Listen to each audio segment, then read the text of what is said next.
All right, number 7 in our countdown to number 1. Yesterday was USC.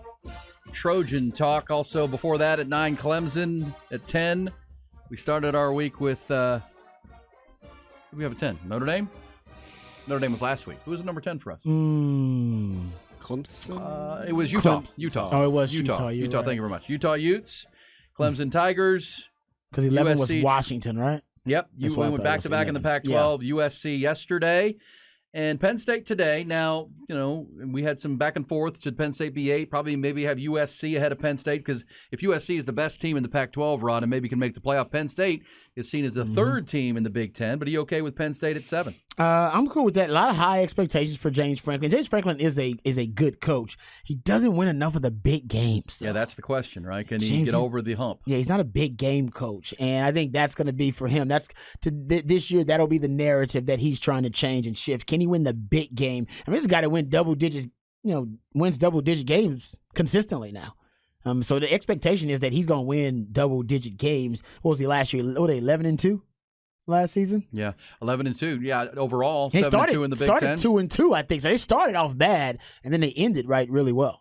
They ended on a high streak. Well, our friend Pete Futak from College Football News has been with us a couple of times on our previews, and he wrote the story for the preview of College Football News. And said he wrote it. Are you done, Penn State? Are you ready to finally do this? And stop being the perennial third best team in your own division in college football? No, that's the question for Penn State. Are they ready to take that next step? And obviously, it's a climb to get over Ohio State, and now Michigan has surpassed them and become the elite team in the Big Ten. Yeah, Michigan's on a whole other level now, and they did it by, basically overhauling and really kind of reinventing their lines of scrimmage, and where they became the bullies of the Big Ten. Yes. And at first, Ohio State, not first, but for a while, Ohio State were the clear bullies of the Big Ten, and Jim Harbaugh has changed that. Now Ohio State's trying to win the skill position kind of game and be the more skilled and the faster team and be a better passing team. There's no doubt about it. Lines of scrimmage wise, Michigan owns that. And I wonder, Penn State, what's going to set you apart? Are you going to go toward the Ohio State model where you can light it up and you're just a prolific passing team and you're talking about some of the best skill position guys in college football? Or are you going to be trying to compete the Michigan way in the Big Ten, which is, man, you know what? We dominate the lines of scrimmage. We got the best trench warfare, the best trenches in the Big Ten, and some of the best in the country. There are two ways to build it in the Big Ten, it seems like, and the Michigan way right now seems to be the winning way. Well, and you said the 2-2 start. Remember, they started the year 4-0, and then they started 4-4. I apologize. Well, actually, they started 5-0, but then they started Big Ten play 2-2.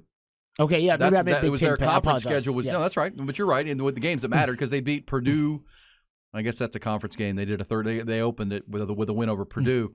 Then they beat Ohio. Auburn was a nice win for them at Auburn, where they really flexed. And then they beat Central Michigan and Northwestern before losing badly at Michigan, 41-17. They got out physical. They got out everything by Michigan in that game.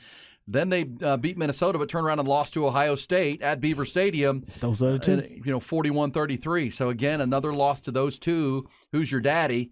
Then they didn't lose again, though. They went all the way and beat Utah and won the Rose Bowl. And, got out with a Rose Bowl championship. And now, Sean Clifford is off to the NFL. And everybody's talking about this quarterback, Drew Aller, who, they think he's an upgrade. He's a 6'5", 240-pound former 5-star quarterback. Is he going to be the guy? Is he going to take the keys to the franchise? They got a good receiver core. They got some power. I mean, they got 3 really good, top-end recruits at running back. This is one of those, but it's really about, for them, it's Michigan and Ohio State. Yeah, I mean, it reminds me of, when I was playing at Texas, our time here at Texas, we'd have this incredible record. We'd win 11 games, and our only loss would be Oklahoma. And then Longhorn fans would be disappointed. They'd be like, hey, man, we won 11 games. Yeah, that's right. Yeah, but you lost Oklahoma. Well, therefore, you didn't have a chance to win the Big 12. And James Franklin has a Mac Brown style to him. He's a great recruiter. Right. Yep. He's a CEO. CEO of the program. Yeah, likes to delegate. And he needs to get over that hump. Now, they play Michigan in their place, but they have to play at Columbus, Ohio, October 21st. Yeah.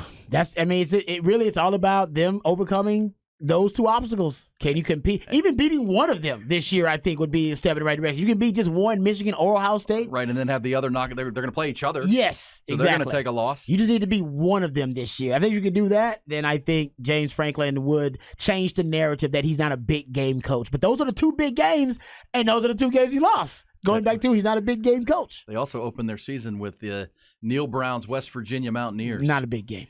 Well, also not a big game. No, but it's an interesting game because that's a border rivalry, right? I mean, Yeah, I don't know when the last time West Virginia played Penn State. I mean, that's West Virginia, just to the south of the state of Pennsylvania and heading up to the Nittany Valley.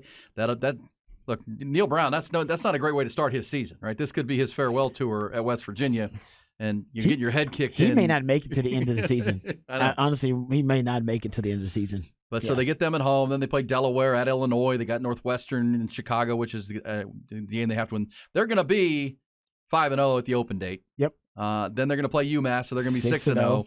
Then they go to Columbus. So they'll be 6-0. So that'll mean what, top 5 potentially as a team by that time? Because that's late in the season. Yeah, well, because they're going to start in the top 10. It's October 20th. Yeah, they'll be like top 5 potentially then. Yeah, and people are going to knock each other off, right? There's some early season games that they'll move up. Michigan is November 11th in Happy Valley. So even if you lose in Columbus on October 21st, still got a chance to you redeem get them yourself. at home. The return engagement, we'll see. But, yeah, there's Penn State, number 7 in our countdown. A lot of talent. Drew Allard, quarterback now, 5-star recruit.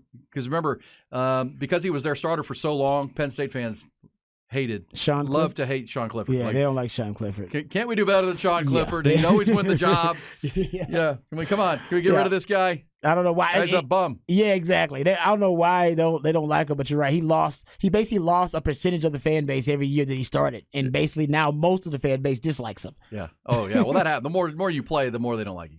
Yeah, just find holes in your game. Unless you're Patrick Mahomes, then they just love you. Well, because if you're really good, you don't stay there for long.